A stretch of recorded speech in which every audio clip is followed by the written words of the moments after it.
Let's cut the shit. Slavery in America wasn't just about forced labor. It was about forced birth. Hello guys, welcome once again to the channel. I hope wherever you are, you're having a great time. Now there is an aspect of history that most times when we are talking about slavery, it is always not touched. I think because of the unique way through which this aspect happened for black people. You know, we have always known that slave trade involved people going to work for whites in farms without any pay. But then there is another aspect of slavery that happened, and this is forced breeding. Black women who were captured during slavery or during the transatlantic slave trade were forced to give birth to children. And these children of enslaved women who were born were also considered as property of slave owners. So, in order to ensure that slavery continued even during the end of transatlantic slave trade, the forced breeding helped ensure that slave owners had enough labor or manpower to sustain slavery in the United States.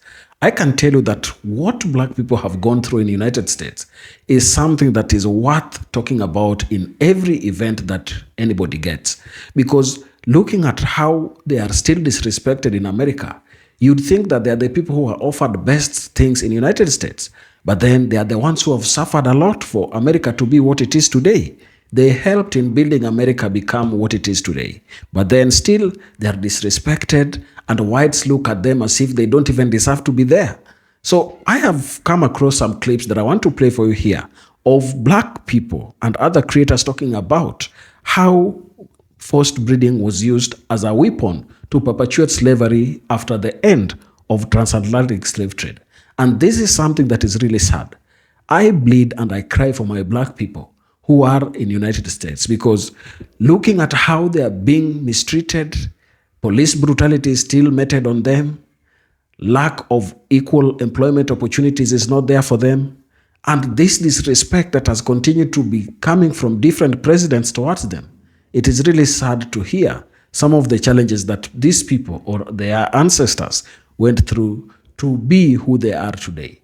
I want us to listen to some of these clips, then we shall come back in the end and share my final commentary. Let's watch. Let's cut the shit. Slavery in America wasn't just about forced labor. It was about forced birth. America didn't just work enslaved people to death. It bred them. And not like people, like livestock. If the transatlantic slave trade was a kidnapping, breeding plantations were the farm. And I said what I said. After the transatlantic slave trade was banned in 1808, the U.S. had a problem. They still wanted the free labor, but they had no more legal supply. Their solution? Turn black wombs into factories. Breeding plantations, and yes, they were called that, were designed specifically to reproduce more enslaved people. The goal wasn't to grow food, it wasn't to pick cotton. It was to force women to give birth to more product. Because that's what we were. Product. Black women weren't seen as mothers. They were uteruses with a resale value. Their fertility, that was the commodity. And their babies, assets on a ledger. Let's be real. This was organized. Some enslavers forced women to have 10, 12, 15 children. Not out of love, but out of cold-blooded capitalism. Some kept track of their pregnancies like breeding dogs. Black girls, as young as 13, to kickstart their production. If they couldn't reproduce, they were often whipped, sold, or killed. And don't you dare forget about the men. Black men were used as studs. That's literally the word they used. They were, too, forced to mate with women chosen by their enslaver, sometimes their own family, sometimes multiple women in a row.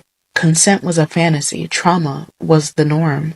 And the goal was always profit. Virginia, Maryland, and parts of North Carolina became baby farms for the Deep South. And once those babies hit a certain age, they were sold down the river, often with chains still attached to their mother's arms. This is the legacy that birthed America's wealth.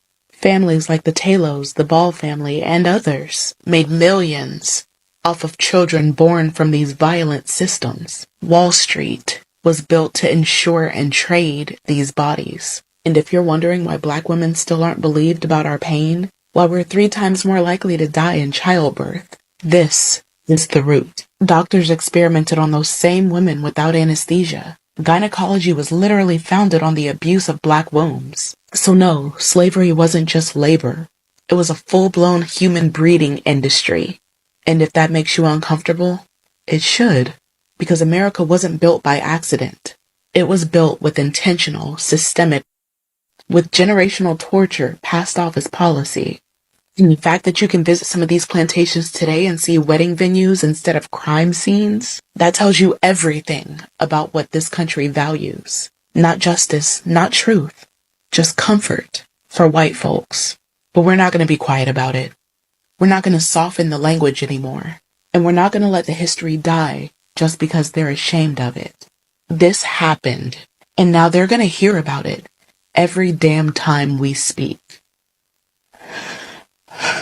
They had breeding plantations. Yes, they were breeding us like we were fucking animals, like we were fucking cattle. This happened so often and so much that it literally became a market for them. They began making money by selling babies. And y'all think they don't still do this shit? Y'all think they don't still get away with trafficking children, black children at that, and CPS takes our kids away? Y'all, this shit goes deep, y'all. When you look into the origin of this shit, the history of the United States, you realize how corrupt this shit was. And when people came together, my people came together to start a revolution, like ancestor Nat Turner and other ancestors as well that came together to start a revolution. They always would try to take us all out, even the ones that weren't a part of the revolution, because they knew that if we learned about it, if we learned about what the fuck was going on, we get angry enough to come together and do something to change it. This book even talks about there was a male breeder by the name of a male who was bred by the name of Pataseca, and he was forced to have so many children that to this day you might be a descendant of him. If you're a black American, he was breeding children to the point where over 200 children allegedly were bred by him. And that's insane to me, because this man was literally forced to engage in sexual activity that much, to the point where over 300 children were bred. Like, it's insane. This book, Black AF History, is why they're trying to take black history out of schools, because it makes America look like shit. Make sure y'all grab a copy of it. Grab it right here on the TikTok shop. It's the lowest I've ever seen it. Go ahead and get you a copy and read it for yourself. This stuff is crazy. Forced him to have unconsensual almost every single day, all throughout the day. This man was a fucking breeder. Like, they literally, he had over 200 children and almost made up 30% of the population in his ancestry. Like, literally, to the point where he was sleeping with slave women all day long, almost. And just because he wasn't given just because he didn't have to go pick cotton, he's considered to be privileged. Y'all, this is crazy. Pataseca was a 7'3" slave. He was living in Brazil. There were Brazilians who had slaves, mind you. That's a whole nother thing. Yes, Brazilians had slaves. Everybody needs to read the book Black AF History, because it tells the story of all different kinds of countries holding slaves. He died at 130 years old in 1950s. To think that this man was a slave and he died in the 1950s. It's crazy. And then people say slavery was so long ago and that we should just forget about it and move on. No, we shouldn't. Pataseca had so many kids that he couldn't tell which of the slave children were his or not, because they weren't, fathered by him. He just literally bred them. He would go sleep with random slave women. They would tell him which ones to sleep with. And then at that point, he would just go, run errands or whatever the case may be. And somebody would get pregnant, have a baby, and that baby would be another slave. And they said because of his stature being 7'2", that he was, in their mind, more eligible to have male children. So that's why they made him into a fucking breeder. This book talks about breeding and how Africans were used as breeders, and not even just men, but there would be women that would be used as, they would literally run trains on slave women all day long until they got pregnant over and over and over and over again, and just bred slaves. And that's how they would continue the slave trade and have so many black slaves and not educate them, so they didn't know that it wasn't normal to do this. His name at birth was Roque Jose Florencio, and he was an African man, but he was a Brazilian African. So they literally had him, you know, breed in Brazil. And there was a Brazilian man that was his owner that would literally be, you know, kind to him just for the purpose of him consenting to breeding with all these different women. And he did not have the choice. So this was grape. This book also talks about the largest breeding plantations occurred in Virginia and Maryland, and other countries' slave populations either decreased or became smaller as America's grew. So yes, there were slave owners in other countries, but United States still has the #1 top slave owner history of all countries. He passed away in 1958, and the fact that there are still people alive from 1958 shows you that slavery is not something we should forget about. It's still very much alive and well in this country, and this country is run on the backs of Black American slaves like Pata Seca, and we need to learn more about this in schools. Black history needs to be taught in schools, and we need to not erase it from the education system. I definitely recommend getting it. It's $21 on the TikTok shop. Grab you a copy now while it's still in stock. The darker side of American history. Passage. They've shown us every plantation with cotton on it. You know what plantation they've never shown us, Abby? The most prominent ones. The ones that were most profitable. The breeding plantations. Why don't you want to show us those? You know why? Because after the research that I did for this album, you realize that the moment that a girl menstruated, she was put in a stable where a horse would be and forcibly mated, forcibly raped by a male of the slave master's choice. And when she had children, they weren't called children, they were called a litter of pups. The punishment for raping or killing a person in medieval Spain is gelding. Gelding is when you take hot pincers and you take a man's balls and dick off root and stem. Killing a person, law of the Bible, right? Medieval Spain, super religious. You killed a man, he should be killed. Why were indigenous and black people categorized as subhuman? So under the law, you would not be punished for the things that you did to us. That's why. You used to be proud, right? Used to be proud, white America, of rape and murder. Used to be proud of colonization. Used to, wow, that made us tough. And then you got ashamed of it. And that's what you're dealing with. That's what America's dealing with, a schizophrenic crisis. There's a British manual, right, that was taken out of the British Museum because within the manual, it talked about how rape was a weapon of war that should be used against the indigenous population. You're ashamed of that now. You're ashamed, right? Who was Christopher Columbus? His image has been so whitewashed, but he was trafficking little girls on an island. Who does that sound like, huh? All you right-wing defenders of Christopher Columbus and his legacy, he was trafficking 9-year-old indigenous girls on an island. Who does that remind you of, you intellectual coward? Just because liberals are dog shit doesn't mean that you shake hands with the devil. Something that kills me is that a lot of people seem to think slavery was just agriculture. Y'all realize slaves were everywhere, right? I mean everywhere. And that one of the most profitable forms of slavery were breeding plantations. 1806, when receiving slaves, taking slaves off the shores of Africa was made illegal, we had probably about 1 million slaves here in the United States. Within like 4 decades, there was 4 million. Now we know typically the ratio is 50-50, right? Men and women. So really, let's say that's 500,000 female slaves, and it turned into 4 million. Breeding plantations. By the time a woman was seen as mature, by woman I actually mean child, this is when they start to menstruate. At that point, they were ready to be produced. Now, when a woman gave birth to her pups, because we were seen as animals and they were called pups, typically after nursing, they'd be, sent off. You had some plantation owners who would say, hey, if you give me 5 children, on that 6th child, I'll let you keep them and I'll free you. Now, I want you to keep something in mind. African Americans were valued more than all commodities in the North and South combined. So what that is, let's put it into more money terms, right? You give me $5 million, I'll set you free with a child. $5 million. I'll set you free with a child. That's really what that is. And there's not an actual price that was put on, person by person, but that's really what it is. Like, that's what it is. They knew that we were an extremely high value item person.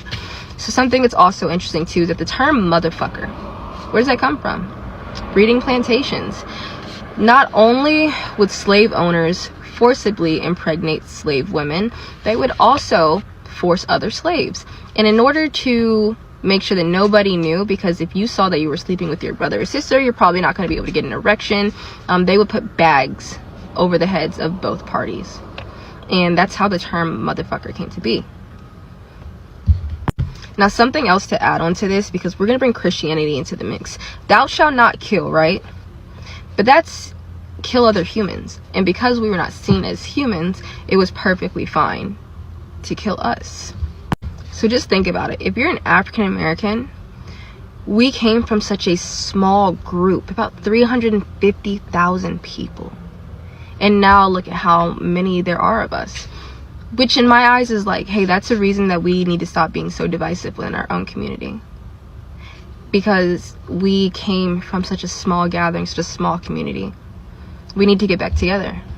Some other cool, interesting facts, if you're still here in the video, is that you know how society, especially within our own communities, we hypersexualize like light skins? That is also from slavery. In fact, if one were more fair skinned, they would be used as a fancy as a prostitute. Black women in general during the antebellum, just slave times, were seen as more inherently lustful as well. And it was almost every slave owner's dream to sleep with one of us. And you remember those large dresses that had the big bums and big, like breast? Those were modeled after black women because white men did not want to sleep with white women. They were seen as more modest and just not as appealing. With that being said, I'm going to close on the fact that, did you know that the average African American genome is about 15 to 25% European blood? What a sad state of affairs. I think blacks have had to endure a lot of challenges.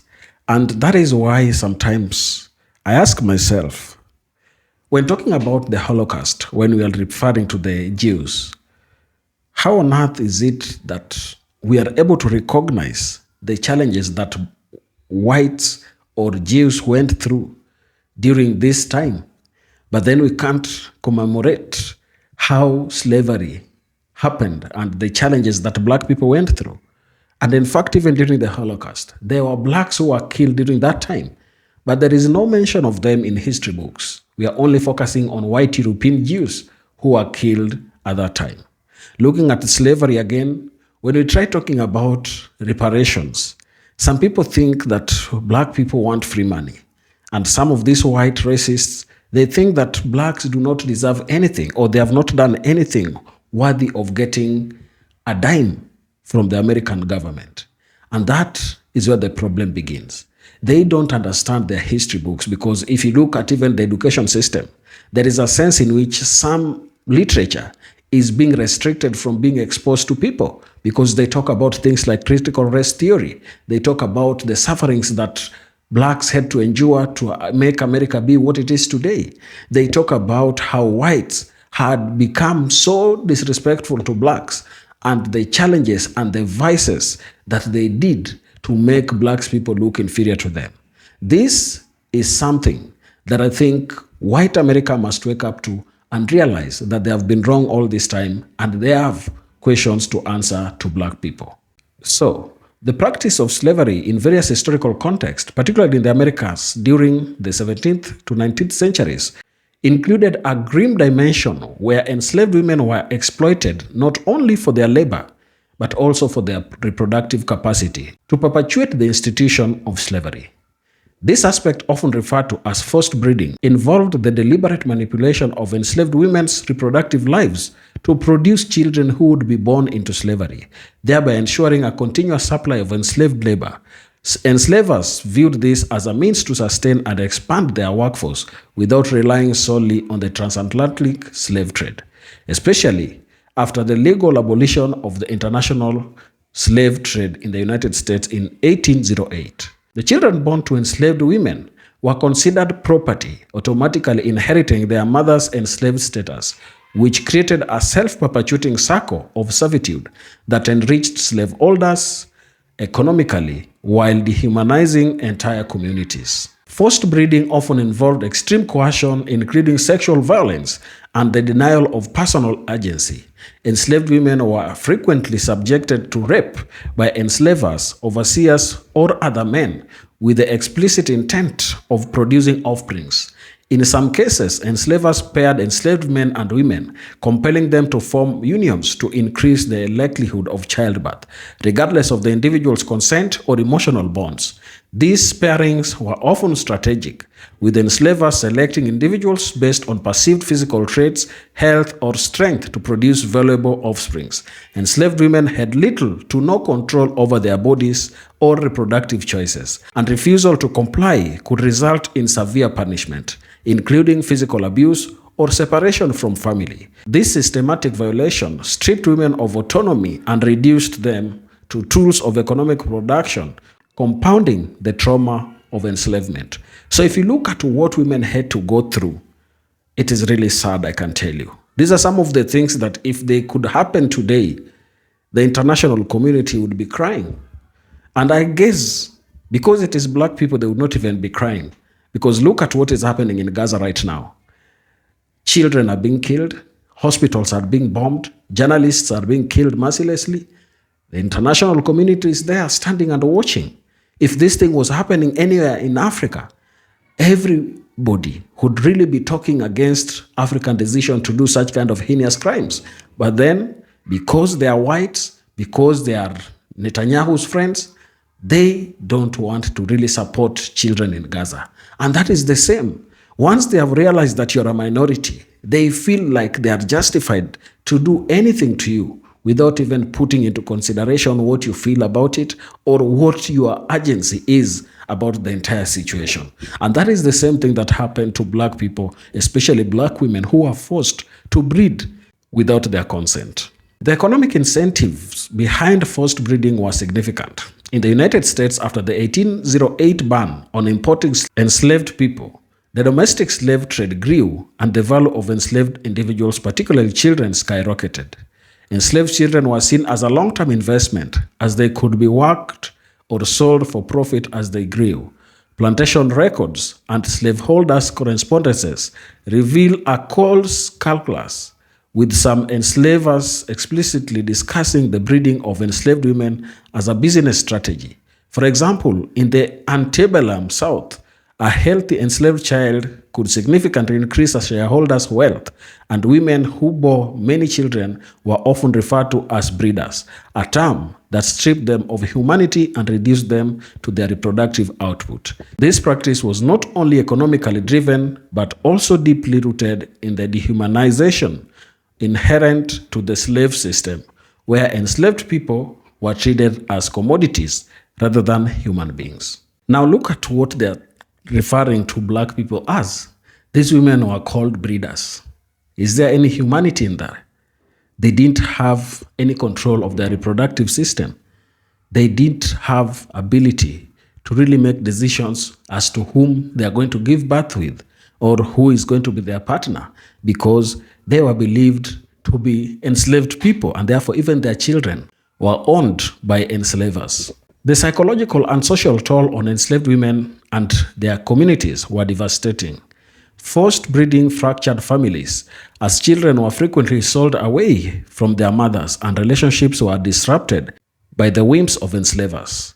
The trauma of sexual violence, coerced reproduction, and the knowledge that their children would be born into slavery created a profound emotional scar. Enslaved women sometimes resisted in subtle ways, such as practicing contraception or abortion where possible, though these acts carried significant risks.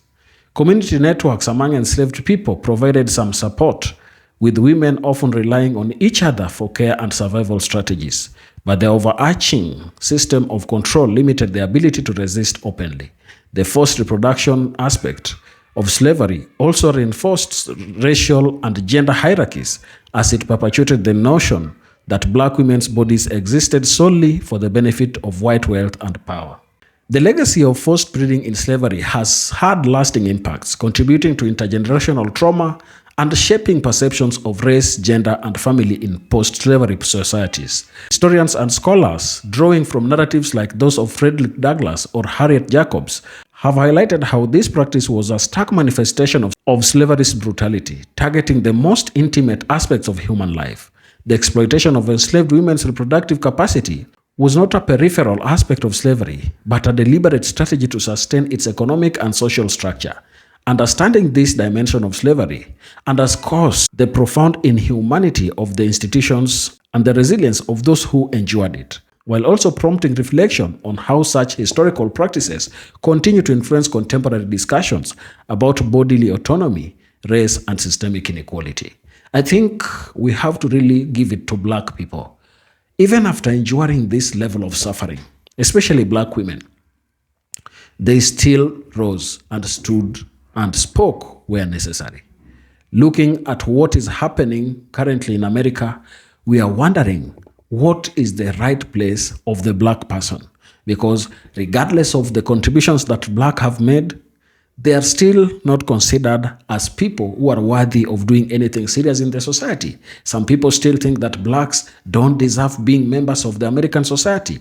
That is why white people can just shoot them, can just talk to them the way they want, can just call police on them without respecting the fact that they are also humans who need respect and who need to be considered and their views be respected. Share your thoughts down in the comment section, and if you're watching us for the first time, please remember to subscribe to the channel, like the video, and share. Thank you, and let's meet on the next one.